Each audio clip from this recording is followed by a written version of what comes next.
Olá, na aula de hoje de comunicação em saúde, vamos falar dos modelos teóricos de comunicação pertencentes à escola processual. Vou só aqui fazer a apresentação dos diapositivos.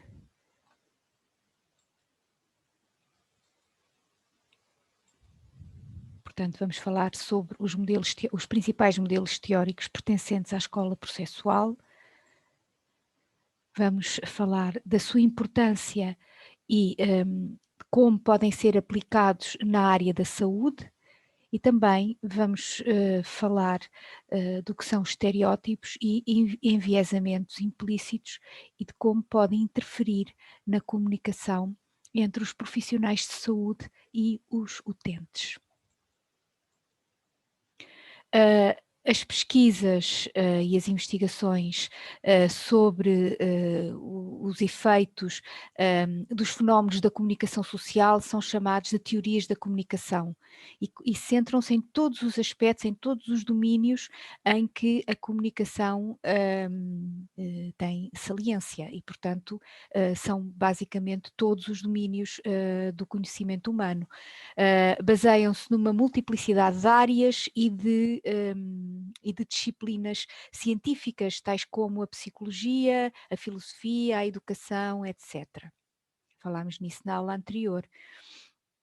E basicamente as investigações dividem-se em duas grandes fases. Na primeira, as ideias concentram-se sobretudo nas mensagens dos mídia e dos seus efeitos sobre os indivíduos, e na segunda fase de investigação destacam-se sobretudo o processo de seleção, produção e divulgação das informações através dos mídia. E de acordo com estas linhas de ação, podem-se agrupar em duas grandes escolas, a escola processual e a escola semiótica. Hoje vamos falar da escola processual. A escola processual entende a comunicação como um processo de transmissão de mensagens. Estuda os emissores, os canais e os receptores e basicamente considera que quando o efeito da comunicação do emissor sobre o receptor não é o desejado, ou seja, quando a mensagem não tem o efeito desejado, quando há uma falha de comunicação, então procura analisar o que é que aconteceu, quais foram as razões das falhas e corrigir essas mesmas falhas. Ao passo que a escola semiótica estuda sobretudo os significados. A comunicação é produção e troca de significados. Quando há uma falha na comunicação, esta ocorre devido a diferenças culturais entre o emissor e o receptor.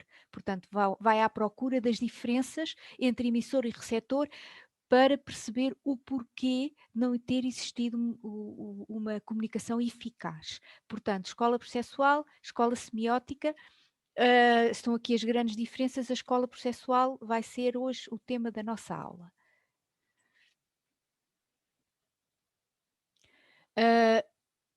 Antes de mais, uma das primeiras teorias de comunicação foi ainda não está bem dentro da escola processual, mas eu decidi referir esta teoria porque foi das primeiras a ser estudada, sobretudo no âmbito das grandes guerras mundiais. Portanto, tentava-se perceber como é que a propaganda era eficaz, como é que se conseguia fazer recrutamento dos soldados, como é que se conseguia que as mensagens tivessem impacto na aceitação de determinadas teorias políticas, etc. E então a teoria que era dominante era a teoria da agulha hipodérmica, ou teoria da bala, que era uma teoria enraizada no behaviorismo, na ideia de estímulo-resposta, e basicamente tem uma visão muito simplista da comunicação. Perante a mensagem, o indivíduo pura e simplesmente recepciona essa mensagem e aceita-a sem qualquer tipo de reserva. Portanto, tal como uma seringa penetra na pele do ser humano. E assim as campanhas de propaganda eram idealizadas de acordo com esta teoria. Bastava que a mensagem fosse idealizada e emitida para que o receptor a aceitasse sem reservas. Tem aqui 2 exemplos, uma de cigarros, numa altura em que o cigarro ainda era bem visto, e que era algo que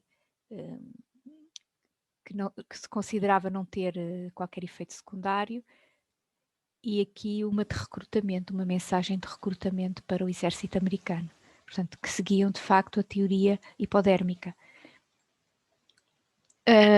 Vários autores consideraram que esta é uma teoria muito simplista e que não é assim que funciona a comunicação.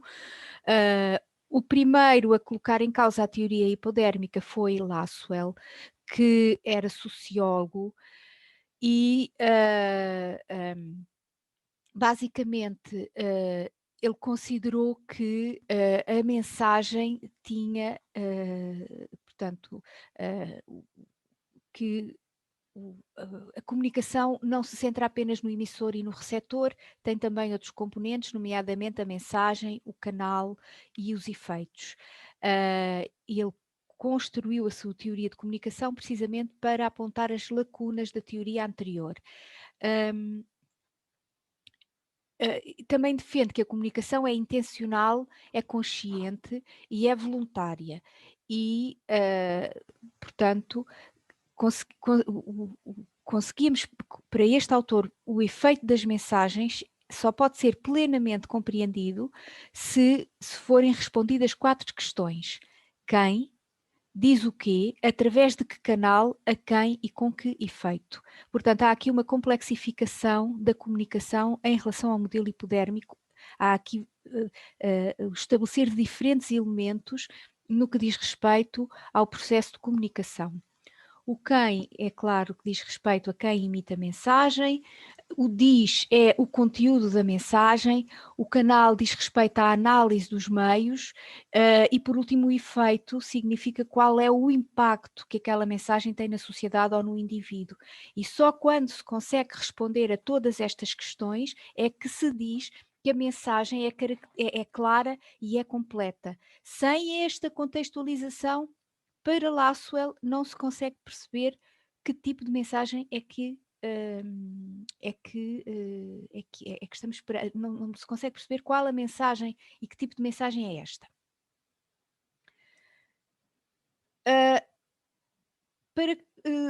Pegando no modelo de Lasswell e tornando um pouco mais complexo, temos o modelo de comunicação de Shannon e Weaver.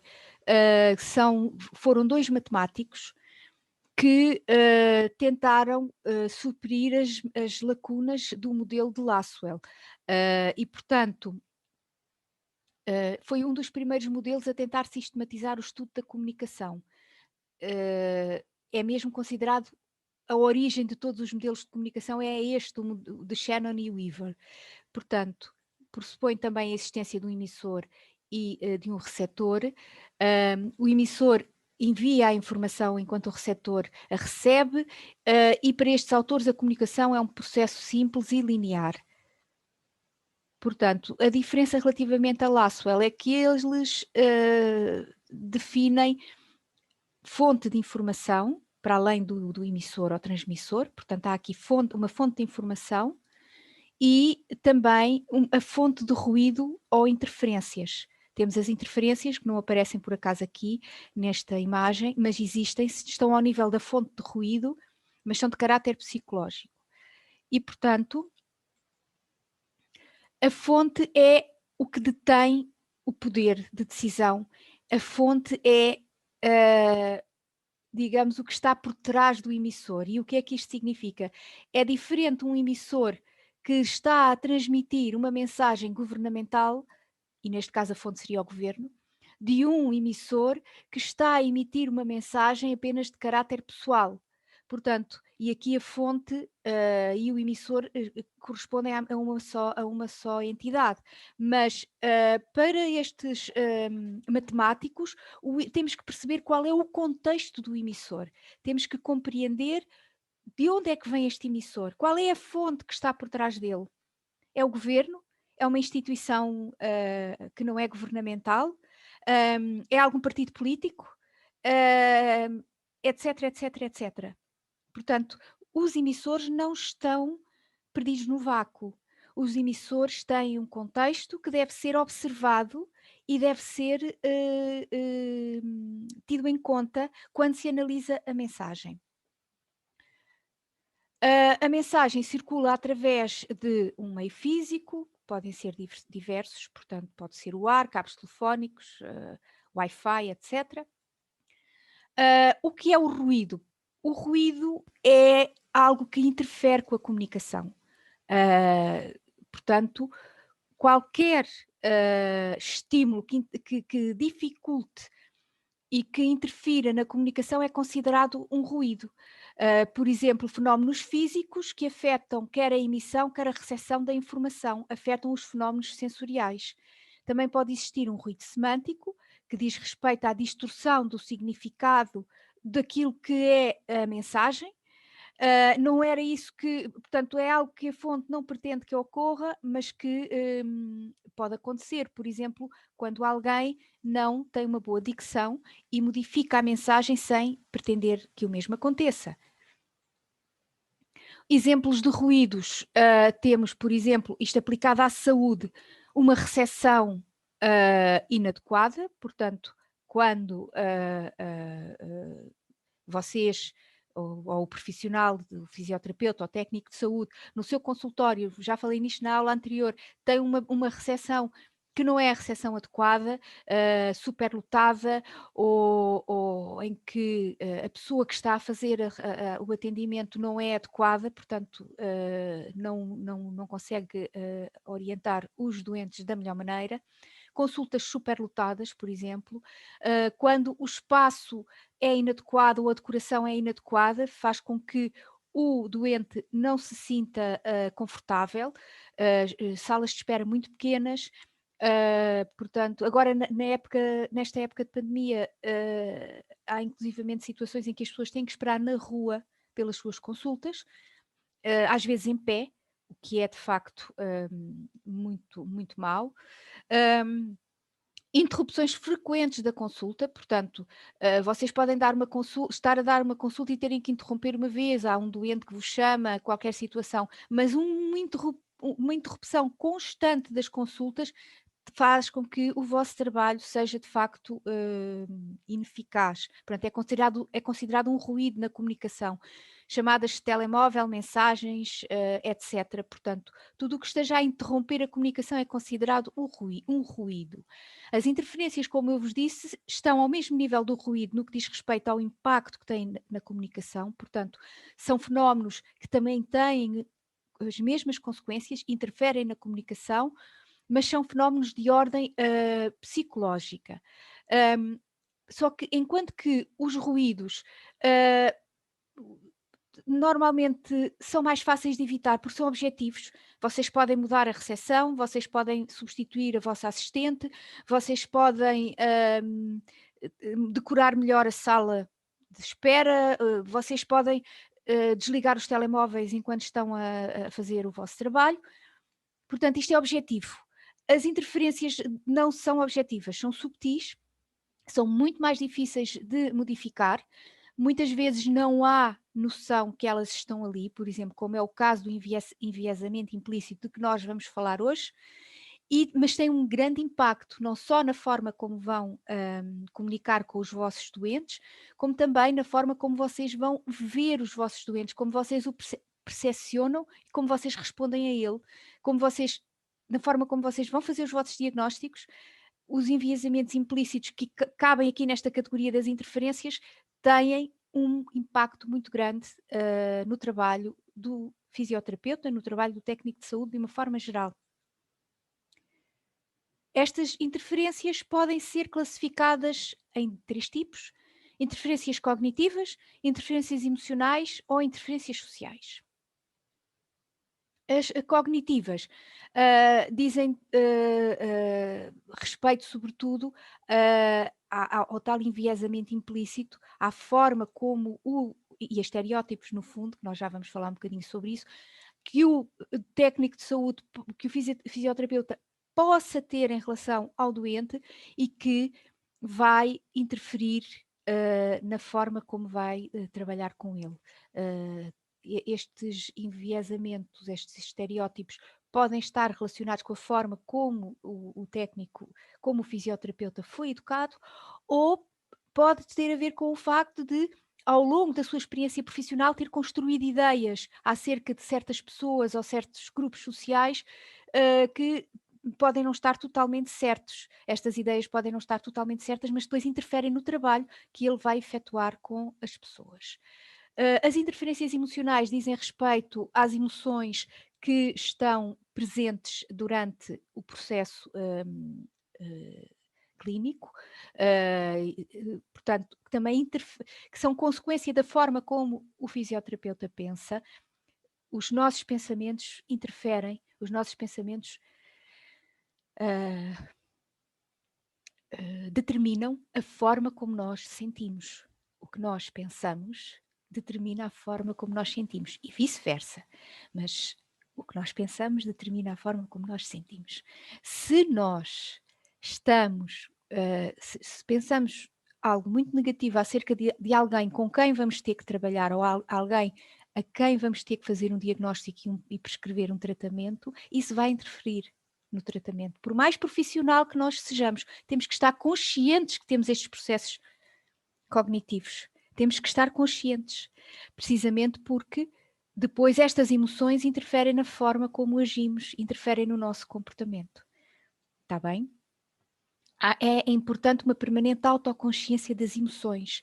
E quando estas emoções emergem, perceber qual é o pensamento que está por trás destas emoções. Atenção, nem sempre temos noção destes pensamentos, às vezes eles são automáticos e estão tão enraizados no nosso fluxo mental que não conseguimos perceber que eles estão lá, mas estão. E estão a gerar emoções que muitas vezes não são adaptativas e que nos fazem reagir de forma pouco adequada. Está bem? Portanto, isto são as interferências emocionais. Depois, as interferências de caráter social são sobretudo porque os fisioterapeutas e os doentes têm diferentes meios culturais, sociais, e às vezes isso faz com que exista menos sintonia emocional entre as pessoas, não é? Se não tivermos conscientes que temos tendência a simpatizar com pessoas que são mais ou menos parecidas connosco, se não tivermos consciência disso, vamos tratar menos bem pessoas que são diferentes de nós, mas no nosso dia-a-dia profissional não vamos encontrar, se calhar, tantas pessoas assim parecidas connosco, que vêm do mesmo contexto que nós, não é? Portanto, então temos que ter essa consciência que, como eu vos dizia na aula anterior, sendo o acesso à saúde um acesso considerado, é um direito do ser humano, é um direito fundamental do ser humano, quaisquer obstáculos a esse acesso, e a comunicação é um obstáculo muito grande quando não é feita da forma correta, está a interferir com o direito básico do ser humano, com o direito fundamental do ser humano. Está bem? Portanto, ter atenção ter atenção em relação a estas interferências sociais, que têm a ver com o facto de termos diferentes meios culturais, temos diferentes contextos e que por isso mesmo temos tendência a simpatizar mais e a compreender melhor e a ter maior sintonia emocional com as pessoas que são parecidas connosco. E como eu vos disse, todos os princípios éticos mais importantes, nomeadamente o princípio ético da justiça, exige que todos sejam tratados da mesma forma no que diz respeito aos cuidados de saúde e que todos tenham direito a cuidados de saúde de alta qualidade, sem que estereótipos impactem nesses mesmos cuidados de saúde. E isso é um trabalho individual do fisioterapeuta. E o que são os estereótipos? Que entram dentro das interferências cognitivas, mas como já perceberam, interferências cognitivas, emocionais e sociais estão profundamente interligadas. Os estereótipos são representações cognitivas de grupos humanos, de categorias sociais, frequentemente compartilhadas socialmente. Estas representações estão frequentemente eivadas de valor e ou fortes associações emocionais. Quando estas associações emocionais são de caráter negativo, então estamos perante um preconceito. Está bem?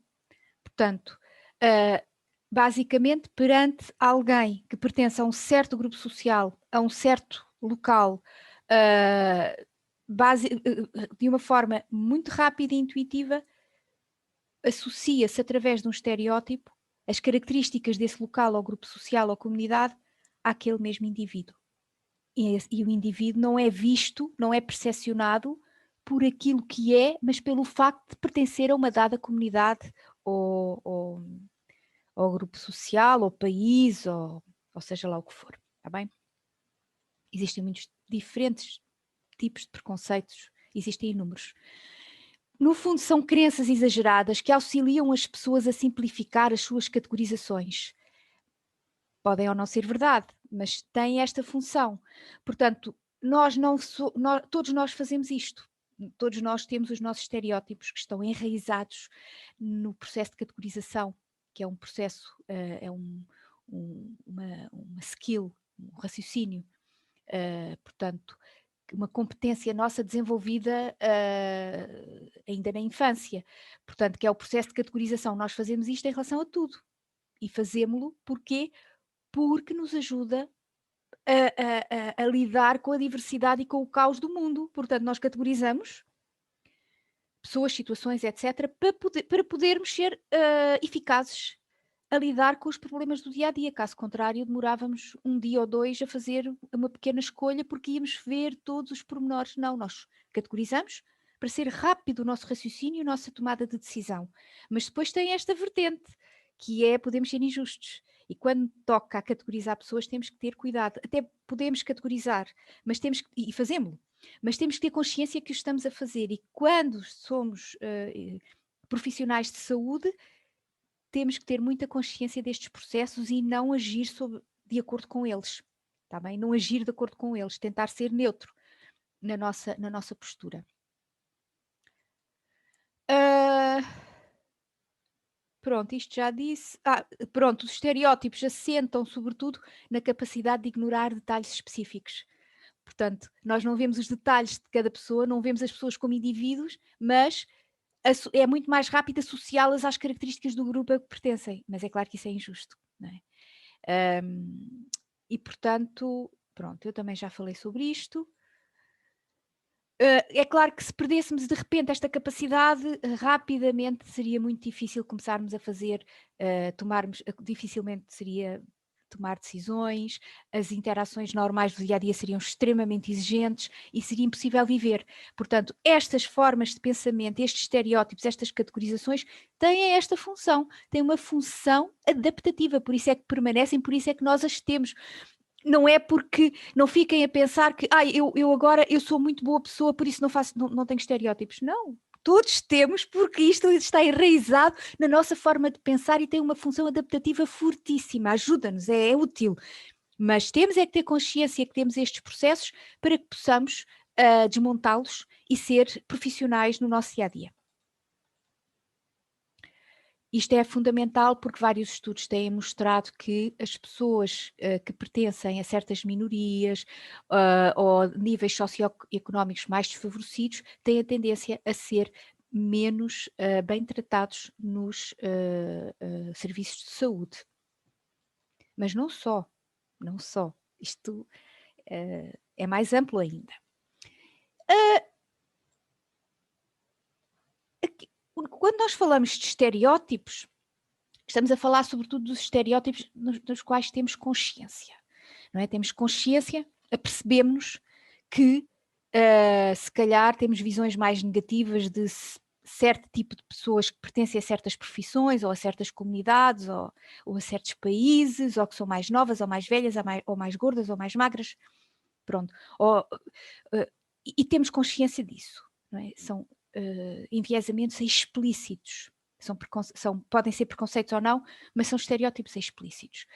Mas temos também os enviesamentos implícitos, que são estereótipos que, como o próprio nome indica, não estão ao nível da consciência. Portanto, muito cuidado quando vocês se analisam a vocês próprios e pensam: eu não tenho estereótipos em relação a ninguém, eu trato todos da mesma maneira. Podem pensar que assim é, mas muito dificilmente isso é verdade. Muito dificilmente isso é verdade. É muito mais provável que tenham estereótipos dos quais não têm consciência. E isso entra na categoria do enviesamento implícito.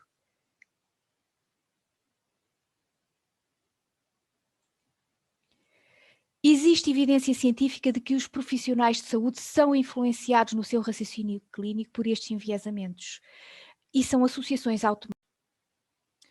Portanto, como eu estava a dizer, existem os preconceitos, os estereótipos, os preconceitos são, portanto, estereótipos negativos, e esses são conscientes. O técnico de saúde, o fisioterapeuta, tem consciência desses enviesamentos. E depois existem os enviesamentos implícitos, dos quais o fisioterapeuta não tem consciência. Mas eles existem, existe evidência científica que influencia o raciocínio clínico e, portanto, há que terem atenção a estas associações automáticas que são não intencionais, mas que estão presentes no processo clínico. Quando este enviesamento implícito ocorre, as pessoas, os doentes, são associados a traços e virtudes particulares do seu grupo social e não às suas características pessoais.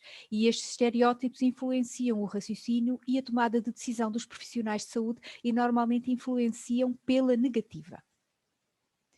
E, como é óbvio, a qualidade que o doente recebe, a qualidade do serviço de saúde, da terapêutica, deve ser independente de qualquer tipo de enviesamento implícito, independentemente do grupo social, étnico, cultural a que se pertence. O acesso à saúde deve ser universal e a sua qualidade deve ser boa para todos. Uma vez que os enviesamentos implícitos são respostas não intencionais, podem influenciar e influenciam as decisões do profissional de saúde sem que este tenha consciência do facto. Não, o profissional de saúde não se apercebe dessa situação. E tem tendência a ocorrer com mais intensidade e mais frequência quando este profissional está sujeito a pressões de tempo, a stress elevado, a elevada exigência cognitiva e emocional, quando está cansado. E portanto, é ainda mais importante reconhecer estas situações, porque um profissional de saúde tem tendência, ou é provável que venha a estar neste tipo de situação estressante. É provável que esteja sujeito a situações de grande stress e, por isso, precisa de estar consciente de como estes preconceitos estão presentes no seu raciocínio. Quais as estratégias que podem ser utilizadas? A primeira é o profissional de saúde. Neste caso, o fisioterapeuta deve ter uma prática de autorreflexão. Todos os profissionais de saúde devem fazê-lo. Devem, se conseguirem ter tempo, fazer um diário reflexivo acerca do que pensam, acerca das suas emoções e, portanto, começarem a ganhar consciência de que tipo de processos podem estar subjacentes aos seus pensamentos e às suas emoções. Pode também, ao tomar consciência destes enviesamentos implícitos, redirecionar as suas respostas pode, do ponto de vista cognitivo, substituir o estereótipo, reconhecer que a resposta é baseada no estereótipo e ajustá-la. Imaginar que o indivíduo é o oposto do estereótipo, imaginar um contra-estereótipo. Percepcionar a pessoa como um indivíduo, tentar conhecer a sua história pessoal e o seu contexto, ou seja, fazer uma individuação. Tomar perspectiva do outro, colocar-se no lugar do outro. Aumentar as suas oportunidades pessoais para contactar com outros grupos, com pessoas diferentes. Pode ser através de uma rede de amigos, mas também pode ser de uma forma muito mais simples, como por exemplo, tentar conhecer outras culturas, tentar conhecer outras vivências e outras realidades.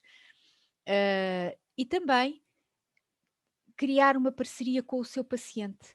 O tal modelo médico muito paternalista e em que o profissional de saúde tem um poder e uma autoridade muito mais elevada do que o seu paciente, é um modelo que está desatualizado. Portanto, é importante percepcionar o paciente como um parceiro, e a relação ser uma relação de colaboração entre iguais, em vez de ser uma relação entre pessoas com status diferentes. Isso é bom para ambos os intervenientes. Portanto, eu agora vou convidar-vos a que entrem neste link, que é um link que vai encaminhar-vos para diferentes testes de preconceito implícito.